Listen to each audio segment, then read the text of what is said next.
کہ فرعون کون ہے؟ فرعون صرف ایک شخص کا نام نہیں ہے. مصر کا جو بھی بادشاہ ہوتا تھا اس کا لقب فرعون ہوتا تھا. تقریباً 18 یا 19 فرعون آئے. جو بھی بادشاہ ہوتا تھا اس کا لقب تھا یہ فرعون. اکثر لوگ اس کو نام سمجھتے. اب جو موسیٰ علیہ السلام کے زمانے کا فرعون تھا وہ بڑا جری تھا. اسے طاقت پر غرور بھی تھا، گھمنڈ بھی تھا. ایسا ہے کہ تقریباً 100 سال تک تو کبھی اس کو سردی بخار بھی نہیں آئے، بیمار کبھی نہیں ہوا.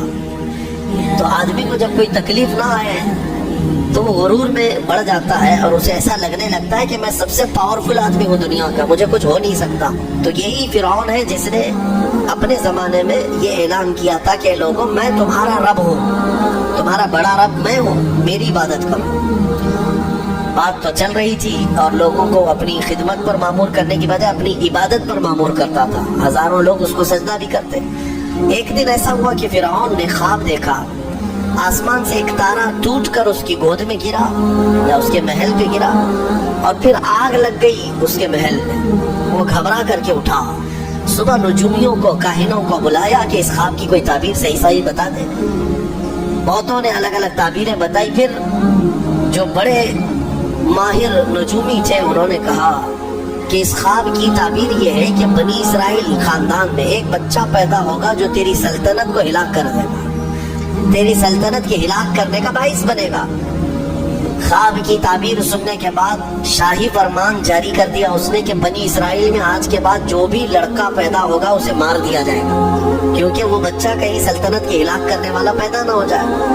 تو یہ اعلان کے بعد بنی اسرائیل خاندان میں جو بھی لڑکا پیدا ہوتا اسے مار دیا جاتا. بیٹوں کو ذبح کر دیتا تھا اور لڑکیوں کو زندہ چھوڑ دیتا تھا. 1 سال کے اندر انہوں نے 12,000 بچوں کو ذبح کیا. پیدا ہوتے ہی قتل کر دیتے تھے. لڑکے کو زندہ رہنے کا حق نہیں تھا، صرف ڈر تھا. یہ وہ زمانہ ہے جب موسیٰ علیہ الصلوۃ والتسلیم کی ابھی ولادت نہیں ہوئی. ولادت سے پہلے اتنے بچے مارے گئے. پھر اس کے درباریوں نے اس سے ریکویسٹ کیا کہ اگر ایسے سب مار دیے جائیں تو آپ کی خدمت کے لیے بچے کہاں سے ملیں گے، جوان کون ہوگا؟ تو 1 سال چھوڑا جاتا، 1 سال مارا جاتا. اتفاق ایسا کہ جس سال مارا جانے والا تھا اسی سال موسیٰ علیہ السلام کی پیدائش ہوئی.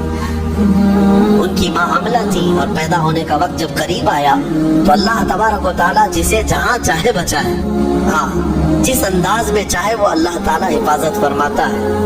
تو موسیٰ علیہ السلام کی ماں کے دل میں اللہ نے بات القاء کی کہ تہخانے میں چلی جائیں.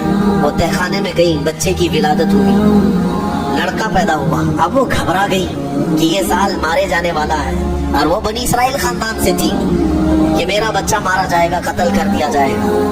تو اللہ تبارک و تعالیٰ نے ان کے دل میں یہ بات القاء کی کہ ایک صندوق لے لو لکڑی کا اور اس میں اس بچے کو ڈال کر دریا میں بہا دو. بھلا کوئی ماں کیسے بہائے گی؟ لیکن اللہ تعالیٰ فرماتا وَرَبَطْنَا عَلَىٰ قَلْبِهَا، ہم نے ان کے دل کو مضبوط کر دیا تھا. جب اللہ تعالیٰ کسی کے دل کو مضبوط کرتا ہے تو بڑے بڑے کام کر جاتا. ان کی ماں صندوق میں رکھ کر کے بچے کو ایک دریا کے کنارے ڈال دیتی ہے، بہا دیتی ہے اور اپنی بڑی بیٹی کو کہتی ہے کہ دیکھتے رہنا یہ صندوق کہاں جاتا ہے. موسیٰ علیہ السلام کی جو بڑی بہن تھی وہ دیکھتی ہوئی جا رہی تھی اس صندوق کے پیچھے. صندوق بہتے بہتے بہتے ایک باغیچے کے کنارے لگا. وہ باغیچہ فرعون کا ہی تھا اور فرعون کی بیوی وہاں پر ٹہلنے کے لیے شام کے وقت آیا کرتی تھی.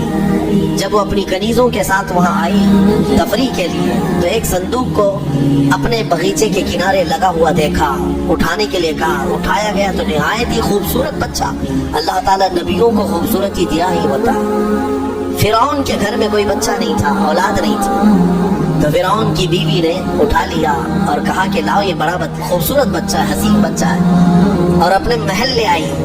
فرعون سے کہا کہ آج سمندر میں، دریا میں بہتا ہوا ایک بچہ کنارے پر آ لگا، میں نے اس کو اٹھا لیا ہے. فرعون نے کہا کہیں یہ بچہ تو نہیں جو میری سلطنت کو ہلاک کرنے کا سبب بنے. بیوی نے کہا ایسا کیسے ہو سکتا ہے، وہ تو بنی اسرائیل خاندان میں پیدا ہوگا، یہ تو کسی دریا سے بہتا ہوا آیا ہے، پتہ نہیں کون سے ملک سے آیا، کہاں سے آیا. تو بہرحال اس کی بیوی نے یہ کہا کہ اس کو مت مارو، لا تقتلوا عسى ان ينفعنا او نتخذه ولدا، قریب ہے کہ ہم اس سے فائدہ اٹھائیں گے یا اس کو بیٹا بنا لیں گے. بیوی کی بات پر راضی ہو گیا.